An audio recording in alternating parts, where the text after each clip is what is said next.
Meet Jiankui He, a Chinese scientist who had created a genetically modified baby, breaking every ethical law regarding genetic research and being sentenced to jail for 3 years back in 2019. After being released, he would somewhat disappear for a while until he got access to social media, most namely Twitter. And in classic supervillain fashion, he would tweet out, "Every pioneer or prophet must suffer while staring intently at the camera," all while continuing his genetic research like nothing had happened. This would of course make him go viral, but what were people's reactions here? Were they shocked? Were they outraged? Were they scared? No, they kept spamming him, pestering him even, with one request. Eventually, there will be so many people requesting the same thing that he had to make an entire post responding to it, saying, "Stop asking for cat girls, I'm trying to cure disease." This dude was sentenced to jail for creating genetically modified babies and forging the ethical paperwork. But the only thing people were concerned with was cat girls. Yeah, I mean, it comes as no surprise, guys. Anime girls have taken over the world. But look, if the movie Ratatouille has taught me anything in life, it's that things are better when combined together. And so some of the most intelligent people on planet Earth saw cats and thought, wow, this is really cute and adorable, like anime girls. Why don't we combine them and create cat girls? The result? A massive success. This, of course, made even more people think, until a particular group of people came up with a very interesting idea. They thought, well, look, humans love cats, right? I'm sure they love dogs too, but what's one animal that's been with us since the beginning? An animal humans share a very important bond with: horses. So listen to this genius idea, right? What if we took anime girls and gave them horse ears and horse tails? Then we would put all these cute anime horse girls together on a track and have them race just like horses do during horse races. But get this, okay? Things don't end here, because these horse girls are living a double life. When they're not racing on the horse track, they're idols, dancing and singing in top-tier performances to a massive audience. Sounds absolutely insane, right? I mean, seriously, horse girls, anime horse girls racing on a track. You've got to be shitting me, man. The concept of gacha games is already niche, and horse girls in a gacha game, you won't find anyone to play this. Nope, I was severely wrong. Look at this chart just on Steam, with a peak of 87,000 people playing at the same time. That's not all though. The game hasn't even been out for 1 month globally and has already reached over 1 million downloads on the Google Play Store. Still not surprised? The game has gotten so popular on Steam that it has beaten every single game on the platform to claim the #1 spot for most downloaded games in this current period. Now you might be thinking, okay, fine, maybe it's like this mass hysteria going on. Maybe this concept is so ridiculous people downloaded it, but then realized, it's not really for me, right? Look at these reviews. 94% very positive, with almost 15,000 reviews on Steam. This game didn't just get downloaded a lot, it's now critically acclaimed. But if you're still somehow not shocked yet, well, get this. Gacha games are typically liked by a very specific demographic, young adults who usually love anime. When it came to this horse girl gacha racing game though, it reached children, their parents, and their grandparents, doing the impossible and targeting every single conceivable demographic. Guys, it doesn't matter where you go. The metro, the airport, your office, you will most likely see someone playing this on their phone. I say this with no exaggeration. Umamusume Pretty Derby has taken over the planet. And I haven't seen a gacha game do this since Genshin Impact back during the pandemic. But if this still doesn't shock you for whatever reason, then get ready to get sucker punched in the face. Because that's exactly what happened to me when I started seeing headlines like this. Umamusume developer Cygames is a title sponsor for Grand Prix de Paris, a prestigious horse racing event founded in 1863. An event being held for almost 2 centuries. And their logo just happens to be on an image of an anime girl that is also a horse. What the fuck is going on? And how did we get here? Well, none of it was straightforward, and this game almost failed to release. Umamusume Pretty Derby has a somewhat chaotic but also very interesting history. And seeing how it's practically dominated the world, I figured we need to talk about it. So let's do this. Man, horses are such silly animals, but you know what other animals I like? Warships, warplanes, and war tanks, baby. And the best part about this is that I can find all these vehicles and 2,500 other variations in War Thunder, a vehicle combat game so comprehensive in details that it has over 70 million players on all platforms, including PC, consoles, and mobile devices. These vehicles are as detailed as possible, and they span multiple eras. You can then customize these vehicles to your liking. This leads us to my favorite thing about War Thunder, the fact that there are no simple hitboxes. Every vehicle has engines, fuel tanks, weapons, and crew. That's the level of detail we're dealing with here. But wait, it gets better, because if you're a new player or a returning player who hasn't played the game in over 6 months, you get free premium vehicles, 100,000 Silver Lions, 7 days of premium account, and much more available for PC and consoles. So if you're interested, make sure to get the game for free by clicking the link in the description or the pinned comment. Thank you so much, War Thunder, for sponsoring this video.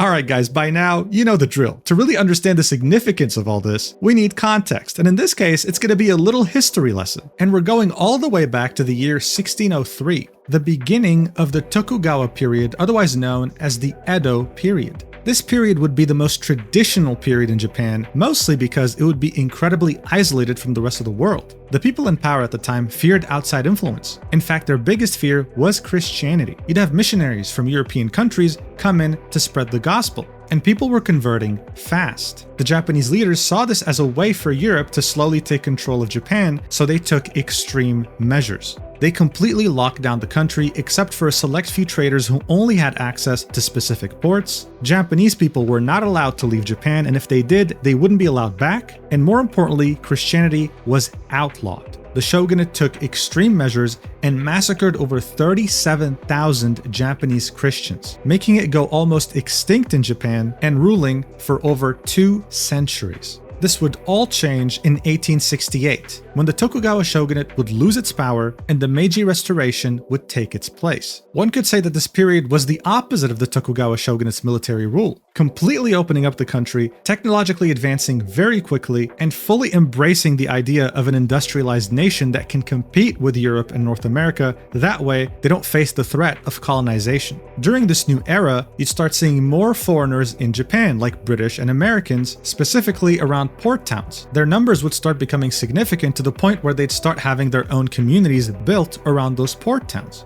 This is where, to kill time, Westerners would start playing the sports they knew, like rugby, cricket, and of course, baseball, which is now the most popular sport in Japan today. But according to the 500-page book titled Routledge Companion to Sports History, which outlines the origins of sports all around the world, horse racing in Japan was introduced as early as 1862 by those same Westerners. And within just 8 years, the first jockey club in Kobe was formed in 1870. You see, the Japanese, much like the rest of the world, also had a special connection to horses. They also loved the idea of entertainment, so they latched onto the sport very quickly, as you can see from this old drawing. Japanese people are on their horses about to race, but the people organizing it can be seen on the left here, and they're foreigners, they're Westerners. Today, it's seen as a prestigious sport, with the Japan Cup having some of the highest prize pools on the planet, and the Japanese taking the sport very seriously, wanting to compete on even footing with foreign horses. Right now, the prize pool for the Japan Cup is about $8.3 million, with first place claiming $3.8 million. And even though horse racing was seen as such an important sport in Japan, there was a problem.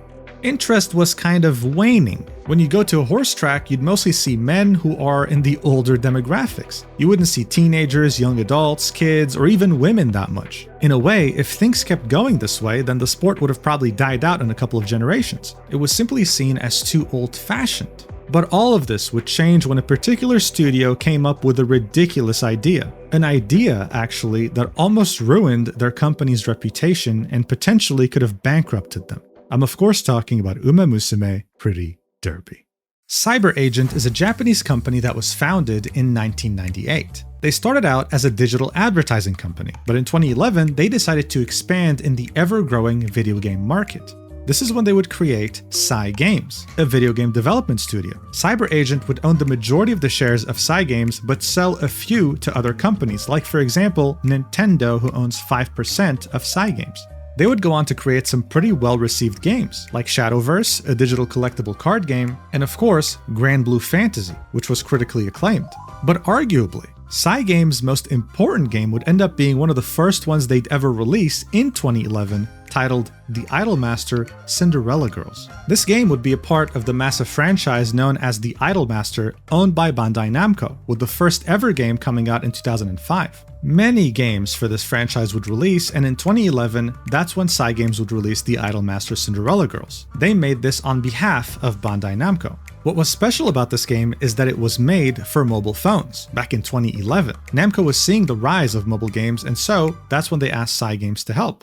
The premise was simple. You'd collect a bunch of idol girls and you would train them, raising their stats through lessons. You would then be able to do a number of things like customize their outfits and even spend money on cosmetics. There would also be many different minigames, including a multiplayer game mode where you can fight other players. The player with the most stats wins. Overall, it was simple, but extremely successful. This game was earning more than 1 billion yen a month. Back then, that was around $13 million.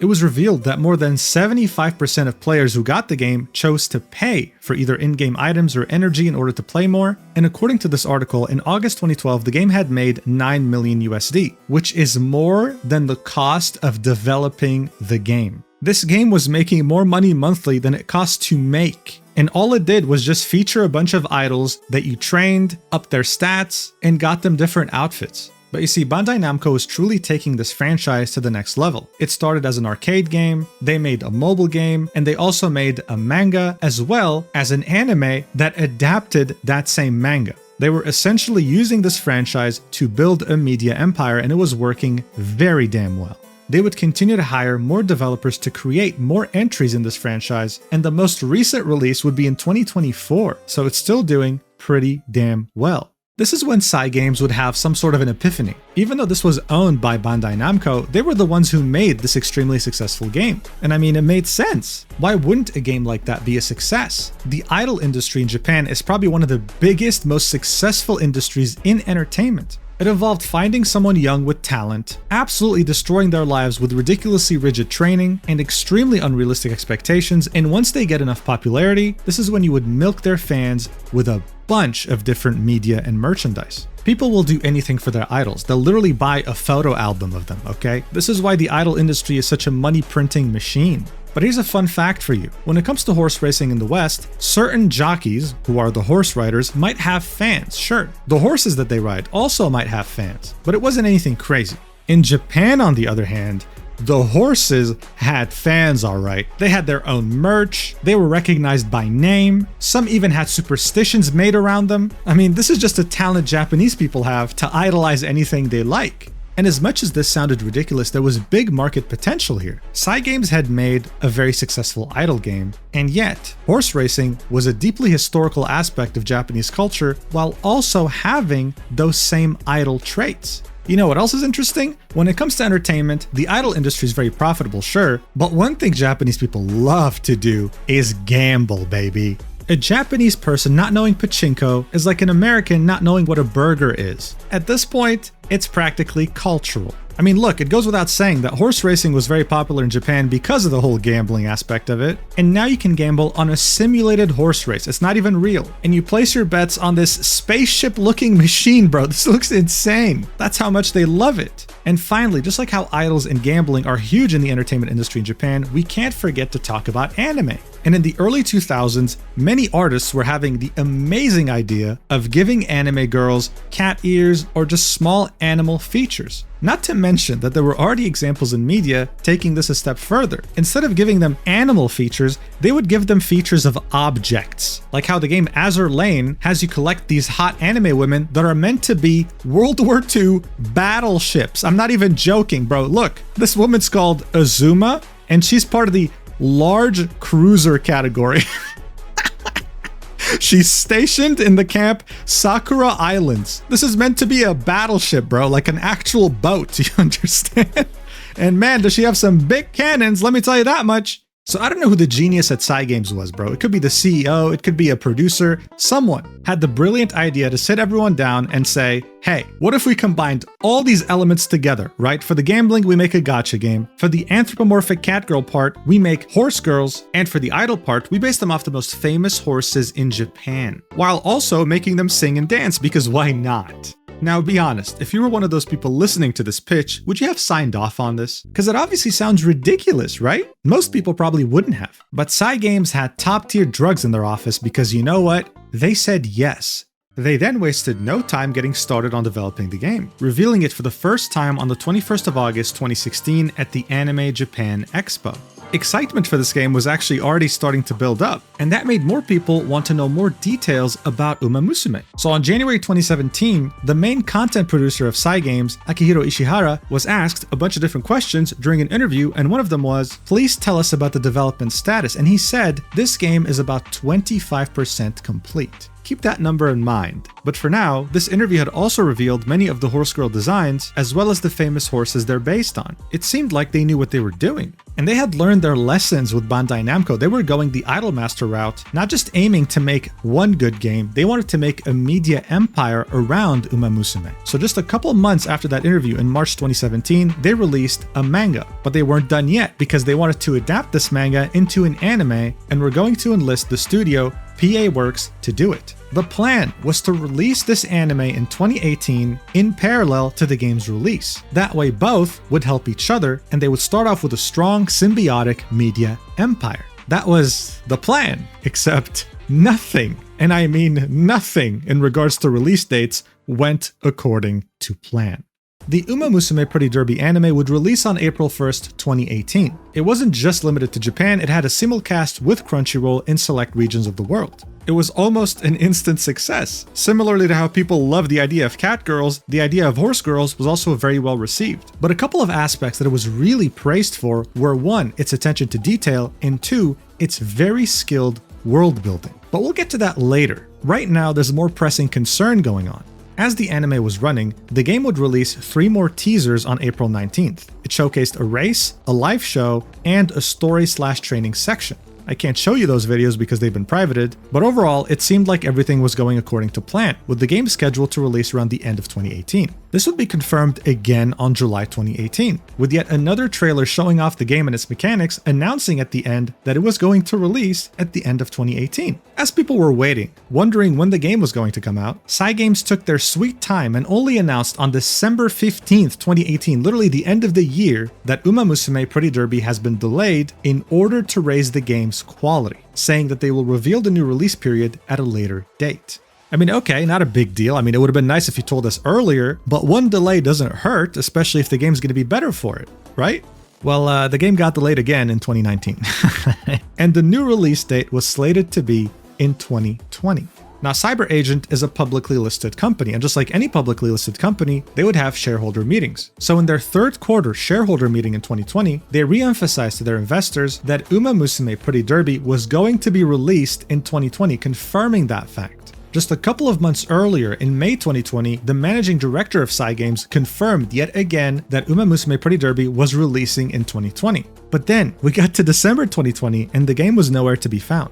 But yet again, in the final shareholder meeting of the year on December 12th, investors would be told that this game is still on track to release in 2020, but there were 2 weeks left in the year. It was safe to say that after previous delays, people weren't just thinking, oh, this game's going to be delayed again. They were also thinking, is this game ever going to release? How can you say in an interview in the beginning of 2017 that the game's almost 25% done with a 2018 release date, and yet here we are 2 years later, barely able to make the release? Usually this means that the game has no direction, that Cygames is dealing with an internal disaster. And what really reinforced this narrative is the fact that the game didn't even come out in 2020. We had reached 2021 and the game still had not released yet. It was only on February 24th, 2021 that the game had finally released in Japan. And while it was cool that the game had finally come out, people didn't really know whether to be excited or worried. Especially with how Cyberpunk 2077 had released just a couple months earlier, and even though it's been delayed multiple times, had one of the worst launches in history. But you know what? As hard as it was to believe, this was not the case with Umamusume Pretty Derby. People were so addicted to the damn thing, they couldn't stop playing. The gameplay loop definitely took inspiration from their work on Idolmaster. Your horses, or horse anime girls, would have 5 different stats that you would train them on. You'd also have many different minigames and many ways to interact with your roster. You would then have your horse, or horse girl, race, competing against others in a bid to win first place. These races would make your heart beat like crazy because there was always a chance that one of the horse girls could use a special ability, including your own, like you're seeing right here. You could be losing a race and then your horse will all by themselves decide to do this in order to win. It just depends on their mood and how you've treated them. One could even say that this was more exciting than IRL horse racing thanks to all these factors. But the game wasn't over with just one horse girl. Eventually, that horse girl would retire, just like IRL horses, kicking off the inheritance mechanic just like real life. Here's an example. This is the family tree of the very famous horse, Goldchip. As you can see, this is probably more complex than my own family tree, and I'm a human. It rivals the family tree of like some royalty from the 1600s or something. This is all done with the goal of creating the most genetically engineered monster that can dominate any race. And that's what you kind of do in Umamusume as well. The hard work that you put into your now retired horse girl can now be incorporated into your new horse girl by using her as one of her coaches. So in a way, you also become more of a genetic scientist and try to create the perfect horse girl after many different runs. This gameplay loop was so addicting, it was like playing a civilization game, screaming one more turn as the police is confiscating your phone from you because you haven't eaten in 3 days. People couldn't stop playing it. But as this game became so popular in Japan, it started somewhat suffering from success, you could say. You see, usually, the people who own some of the best racehorses in the world happen to be some very wealthy and successful people. Seeing that Umamusume's characters are based on real-life horses, they had to go and ask each of these owners their permission to have them in the game. The owners agreed to do that free of charge, not charging any money. This was seen as a very cool and kind gesture from them. But here's the thing, these weren't just horses, these were anime girls that were in many cases pretty. And usually when you present Japan with a pretty anime girl, they will instinctively almost want to draw some pretty lewd fan art. That was a problem. Cygames knew it was a problem, so they created very specific fan-created content guidelines, outlining rules, saying you can't make fan art with the intent to injure the reputation of this franchise or other third parties. You can't do any lewd stuff, you can't do any violent stuff. The owners of these horses did not want to see their horses participate in anything like that. It was a red line for them, but that didn't necessarily make people want to listen. Now, of course, usually if you were to break these rules, Cygames would just send you a takedown notice and sue you if you don't comply. But of course, this would be too boring for a franchise like Umamusume. So some people came up with a rumor that now is regarded as truth in many different circles and has spread like wildfire. If you draw any lewd art of Umamusume girls, the Yakuza will knock on your door and hurt you.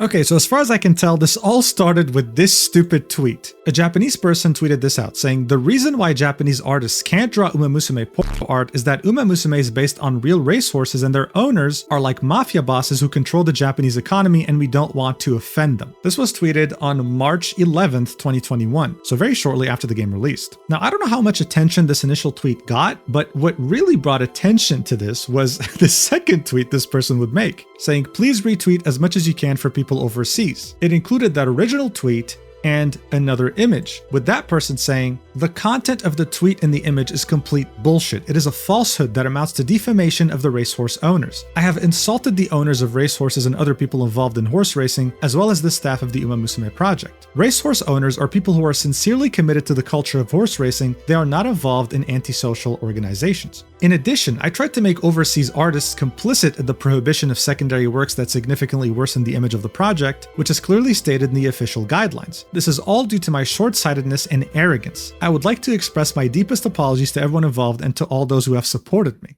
So this apology was definitely overkill to the initial tweet. It was clearly like some kind of a joke, I guess. It was almost like this person had, I don't know, murdered someone. This made people assume that this person got caught by the Yakuza and forced, right, at gunpoint to make this apology, because that's what it sounds like. As you can see here, the top comment is, "So they found you?"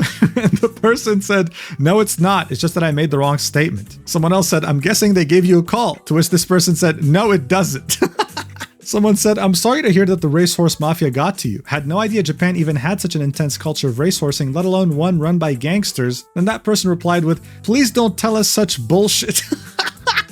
This person was so easy to troll. And this eventually got posted on Reddit, ironically saying, turns out old-fashioned Yakuza are alive and well in Japanese horse racing industry. They are sending goons to stop doujin artists from making drawings of Umamusume project characters. All of these events have resulted in this becoming a full-fledged meme. Whenever someone mentions, man, I'd love to draw these characters in lewd poses, someone always comes in and comments, hey man, you don't want to do that, the Yakuza's gonna get you. And while it's funny, it's gotten a lot of people to actually believe it, especially overseas. But the truth is that Yakuza doesn't own any of the horses, and that gambling is heavily regulated by the JRA, the Japanese Racing Association. So no, if you draw lewd art, the Yakuza aren't going to knock on your door, but you might get a DMCA notice from a lawyer.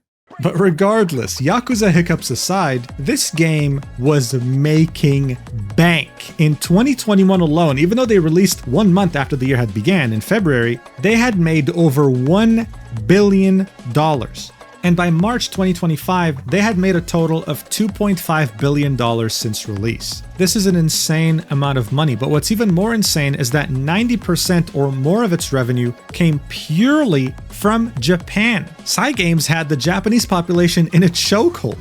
And as I mentioned, these weren't just young adults. There would be endless stories of people going on the metro, going to a restaurant, going outside, and seeing someone way older than them or way younger than them playing this game on their phone. It became cultural. But here's the thing, Japan, even though open to the rest of the world, still has a very particular market. Just because something is successful there does not mean in any way that it'll be successful anywhere else, especially when it comes to the topic of gacha games. So when it came to finally launching the game globally on June 26, 2025, more than 4 years after launching it in Japan, people didn't really know what to expect. It was reasonable to think that it was going to just die out in a few months, with Japan continuing to be its main revenue source. Except, what it did was inconceivable. It was absolutely dominating the Steam charts. As you saw in the intro, it became the #1 most downloaded game on Steam at some point, also becoming an instant success on mobile. But what's really interesting here is that it managed to recreate exactly what happened in Japan, but globally, which was not having a target demographic, reaching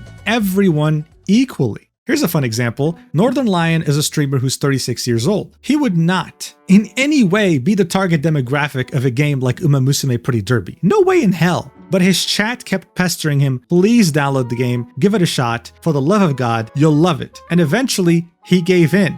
Now, Northern Lion is a pretty big streamer. He'll usually average around 15,000 viewers. But when he streamed Umamusume, he had reached his all-time peak of 40,000 live viewers. And you know what the craziest part is? He absolutely loved it, okay? He fell in love with the game, the characters, everything. He even had Japanese players seeing some of the reactions from Western players thinking, wow, we gotta up our game because these guys are way more passionate than us. Look at this.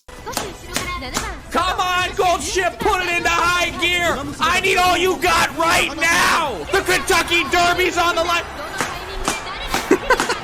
Come on! It was, with no exaggeration, taking over the entire internet. And it showed in the stock price of Cyber Agent, the parent company of Cygames, with its stock market price going up like crazy. But why is that? How is this game such a success, so highly rated, both in Japan and overseas? We've established that the gameplay loop is fun, sure, but there are a lot of games like that. This isn't just a game at this point, it's a cultural phenomenon. So what was something that it did that other games weren't even close to achieving? Well, the horses.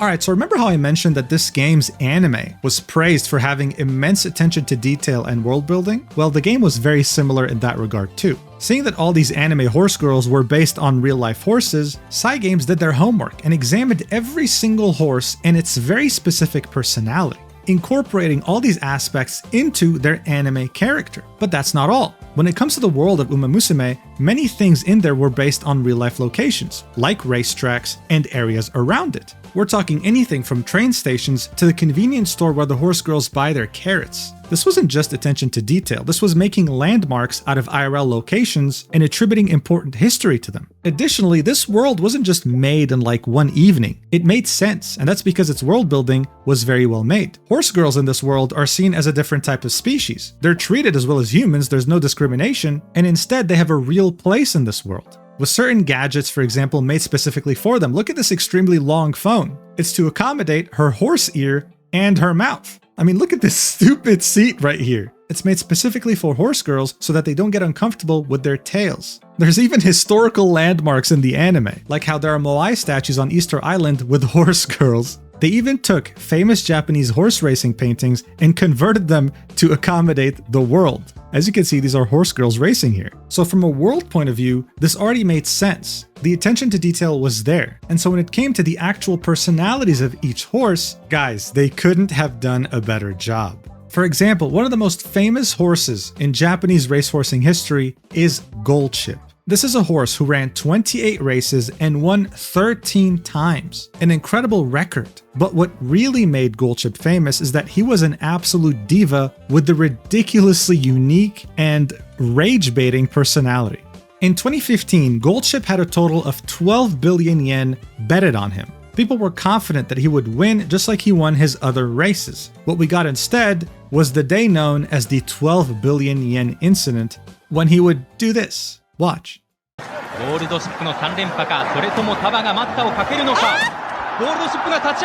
He would simply refuse to race. Everyone would go except him. He didn't care. He just didn't feel like it, and so he didn't race, losing people 12 billion yen in bets. Now, this is how Goldship would look in the game and in general in the Umamusume universe. They would recreate the same incident in the anime series. Watch.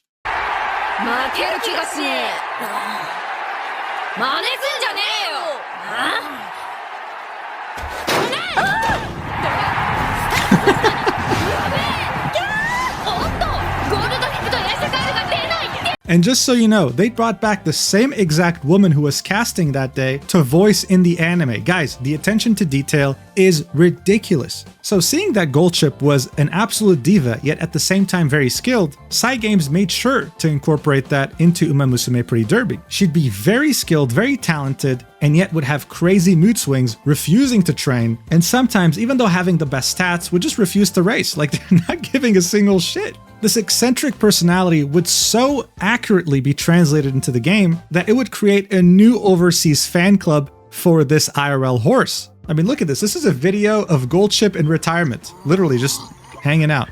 It has over 2.2 million views. This is just a horse hanging out for 2 minutes, not doing anything except fooling around. That's how much of a sensation he became because of this game and his history. I mean, look, most people would have just stopped there and moved on to a different topic, but not with me, you won't. Goldship's personality wouldn't just end with him being a diva. He would also be one of the most successful breeders, with a successful mating rate of 99.1%, having over 500 children, with a few of them becoming absolute champions. In fact, according to some staff, after he would finish mating with a mare, she would then refuse to mate with anyone else but Goldship. That's just how good he is, man. But I guess it also explains why he enjoyed it so much. He would swing his cucumber from side to side because of how excited he was, okay? I know this is like a ridiculous amount of detail, but people look into this. That's how obsessed they are with Goldship. This isn't just because he was skilled or a massive diva, he was a rage baiter. Like the whole 12 billion yen incident, but also the fact that his trainers realized that, wait a second, in his retirement, he's running even faster than he used to run back when he was still a racehorse, making them realize that he never used his full potential while being a racehorse, almost as if on purpose to spite his trainers. This made people realize that horses aren't just creatures that we share a special connection with. They also have many unique and diverse personalities. Most people have a hard time seeing that though, because we don't really interact with horses that much anymore. So turning them into anime horse girls with proper world building around them made us finally appreciate their very deep and valuable personalities. And no one received more appreciation than the horse Haru Urara. You see, when she was young, she would go unsold at an auction. Seeing that no one wanted to buy her, she was entrusted to the cheapest racecourse to run in Japan. Her trainers thought that this would be a good chance for her to maybe win since she had a hard time training. But then, she went on to lose 113 races in a row, never winning once. However, when she had lost her 87th race in a row, the race announcer, Koji Hashiguchi, would be absolutely shocked at this statistic. He was like, dude, this never happens. Most horses would have given up by now, they would have retired. So he sent her racing record to national media outlets thinking, dude, this is insane. Like, you gotta talk about this. And they did, which made her ridiculously famous. People started going in droves to where she raced, the Kochi race course. The wives of the jockeys, the people who rode the horses, took advantage of this and started making merchandise. And get this, at a certain point, people would go to this race course just to bet on Haru Urara, knowing very well that they were going to lose, but they would love that because then they'd use that betting ticket as a protective charm for car accidents. They believed that it held special powers, bro. You understand what I'm talking about here? This horse had superstitions made around it. I mean, this was such a big boom that Haru Urara had single-handedly saved the Kochi racecourse from going bankrupt. They were able to pay off all their debts thanks to her. And today, as you can see, Haru Urara is painted on the side here. That's how much of a legend she is. Seeing that she's in the game of Umamusume Pretty Derby, this prompted both Japanese and global players to select her to try and give her the win that she so very deserved in real life, making her one of the most popular characters in the game. This renewed attention from the global audience with their love for Haru Urara eventually allowed them to find out that they can send gifts to her in her retirement because she's still alive. They could send her some premium ryegrass directly. They sent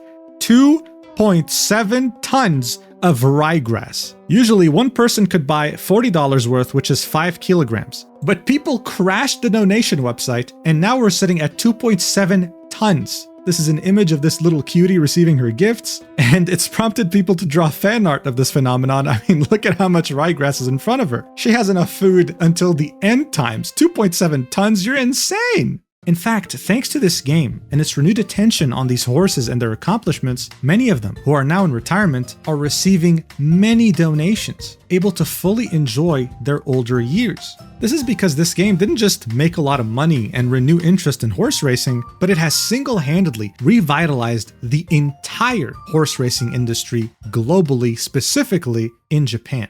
In the world of horse racing, sometimes, unfortunately, racehorses are not able to retire. This can happen for a number of reasons, but usually it's because there's not enough funding. Back when this game released in Japan, it fueled a movement of people donating to many of these famous retired horses, ensuring that they not only live a good life, but that they can continue to live in general. But retirement isn't fun if you just have money. It's also nice when you meet people, when you still interact socially. Many of these retired racehorses started receiving visitors, so much so that Umamusume had to release an official guideline on how to visit stables and what to do in order to be respectful. For famous horses such as Haru Urara or Goldship, visits sell out immediately as soon as they're posted. This has led some crazy, ridiculous fans to sneak onto the stable grounds sometimes just to see the horses, with Cygames completely denouncing that and saying you shouldn't do that, stop. But that wasn't all. Cygames was making a lot of money from this game, and they understood that there's a mutual benefit here. If horse racing thrives, they thrive too. And so the president of cyber agents, Susumu Fujita, has become a high roller when it comes to buying expensive horses and raising them for races, always being one of the leading buyers when it comes to horse auctions in Japan. So far, he has spent easily over $10 million making up his own fleet of racehorses, and he's not planning on stopping anytime soon. But this isn't just about Japan, this is about horse racing globally. In May of this year, they had announced a partnership with the 151st Kentucky Derby, the most watched and most attended horse race in the United States, taking place since the year 1875. And you had this anime girl horse racing game being their biggest sponsor. This also extends to Paris. As you saw in the intro, they're not just sponsoring the Grand Prix de Paris, but they're the main sponsor. And I mean, look, if you show me an image of horse racing, I probably would think, oh, cool. But if I was a young person and saw a poster like this, I'd think, whoa, whatever this is, I want this. Where can I get tickets? It's an extremely mutually beneficial partnership. Additionally, racehorsing merchandise has had a boom in Japan ever since the game had come out, truly turning this into an animal idol industry. These dolls, for example, they sell out like crazy. It's actually very hard to get them, especially if you're outside of Asia. Actually, I think they're keychains, but you get the point. Cygames was essentially making a lot of money from this, but they were using it for good things, making this industry a better place, helping treat retired horses even better, and in general being a positive force in the community. This reminds me how at some point Hoyoverse, the creators of Genshin Impact, had invested in a nuclear fusion reactor, and in 2024 it became operational. Who would have thought that you spending money on characters in a gacha game was going to end up somehow in a nuclear fusion reactor in Singapore? Overall, this industry is revived. It's back. Audiences now feature women, young people, middle-aged people, demographics that horse racing usually wouldn't be able to reach. This has already been happening in Japan, and I'm sure it'll start happening globally thanks to this game. I can't help but laugh when I say this, but it's true. This anime girl horse racing gacha game has somehow been able to single-handedly revive this entire sport while somehow making the world a better place. It's crazy, but it's where we are today. I hope I was able to explain why this game took over the world and why it's continuing to, and I really appreciate you watching until the end. This is a fairly different video from what I usually do on my channel, but hey, I figured it would be fun. Now, the sponsor does want me to end this video with a message, so before I'll do that, I'll thank you again, say that I love you, and mwah, see you next time. Thank you so much for watching. As a reminder, you can get 100,000 Servo Lions, premium vehicles, 7 days premium account, and much more if you're a returning player that hasn't played for over 6 months, or if you're a new player in War Thunder. This applies to both PC and console. So click the link in the description or the pinned comment to download it for free today.